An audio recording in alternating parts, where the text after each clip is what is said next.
មនុស្សដែលខ្លាំងពូកែនឹងជោគជ័យគឺជាមនុស្សដែលមានសមត្ថភាពអាចធ្វើបាននៅចំណុចខាងក្រោមទាំងនេះ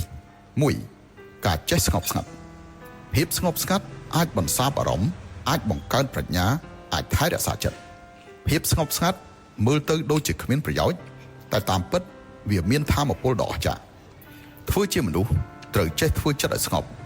មិនថាជួបរឿងអ្វីត្រូវធ្វើចិត្តឲ្យស្ងប់សិនរួចសំដោះស្រាយជាក្រោយទឹកស្ងប់អាចឆ្លោះមើលអ្វីបានចិត្តស្ងប់អាចមើលឃើញចិត្តខ្លួនឯងនៅពេលចិត្តស្ងប់ទើបយើងអាចមើលឃើញការពិតយល់ពីខ្លួនឯងស្គាល់អ្នកដទៃហើយដោះស្រាយរាល់បញ្ហាដោយប្រាជ្ញានិងភាពត្រជាក់ 2. ការចេះអត់ធ្មត់ក្នុងជីវិតមានរឿងខ្លះត្រូវចេះអត់ធ្មត់ពាក្យសម្ដីខ្លះត្រូវអត់ធ្មត់កំហឹងខ្លះក៏ត្រូវចេះអត់ធ្មត់ដែរការអត់ធ្មត់មិនមែនជាការចុះចាញ់ឬទន់ខ្សោយនោះទេតែជាសមត្ថភាពជាភាពបន់ចត់ជាប្រាជ្ញាជាកម្រិតគំនិតជាស្មារតីនិងជាភាពចាស់ទុំធ្វើជាមនុស្សត្រូវចេះអត់ធ្មត់នេះជាសមត្ថភាពសំខាន់បំផុត 3. ការចេះលះបង់ការលះបង់គឺជាប្រាជ្ញានិងជាសមត្ថភាពលះបង់អ្វីដែលមិនល្អចេញទើបអាចរក្សាទុកនៅអ្វីដែលល្អបានលះបង់ការចងគំនុំក្នុងចិត្តទើបអាចរស់នៅបានដោយស្រួល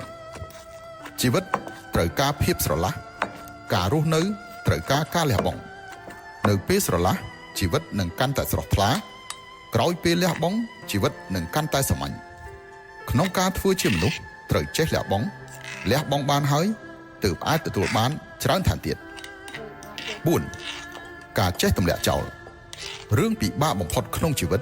គឺការចេះទម្លាក់ចោលការរៀនចេះទម្លាក់ចោលគឺជាការអប់រំមួយជីវិតការទម្លាក់ចោលការចងគំនុំទម្លាក់ចោលការឈឺចាប់ក្នុងជីវិតទម្លាក់ចោលនៅអ្វីដែលគួរទម្លាក់ចោលអ្នកនឹងអាចដើរទៅមុខដោយស្រាលស្វែងរកសុភមង្គលនិងអោបក្រសោបយកភាពរីករាយ 5. ការចេះឈានទៅមុខក្នុងជីវិតមានតែការខិតខំប្រឹងប្រែងមិនឈប់មិនឈរឈានទៅមុខមិនថយទើបអាចជួបប្រទះនៅខ្លួនឯងដែលកាន់តែល្អរស់នៅក្នុងជីវិតដែលកាន់តែល្អដូច្នេះក្នុងការធ្វើជាមនុស្សត្រូវមានសមត្ថភាពឈានទៅមុខត្រូវចេះលើកទឹកចិត្តខ្លួនឯងជំរុញខ្លួនឯងធ្វើឲ្យខ្លួនពោពេញដោយថាមពលពោពេញដោយភាពក្លាហានពោពេញដោយចិត្តរំភើប 6. ការចេះបំភ្លេចនៅក្នុងដំណើរជីវិតមនុស្សខ្លះនិងរឿងខ្លះបានចូលក្នុងគំនិតយើងคล้ายជាការចងចាំយូរម្ដងនឹកឃើញឡើងវិញស្រាប់តែនឹករលឹកពេលខ្លះអាចសោកសៅពេលខ្លះឈឺចាប់បើអាចបំភ្លេចបាន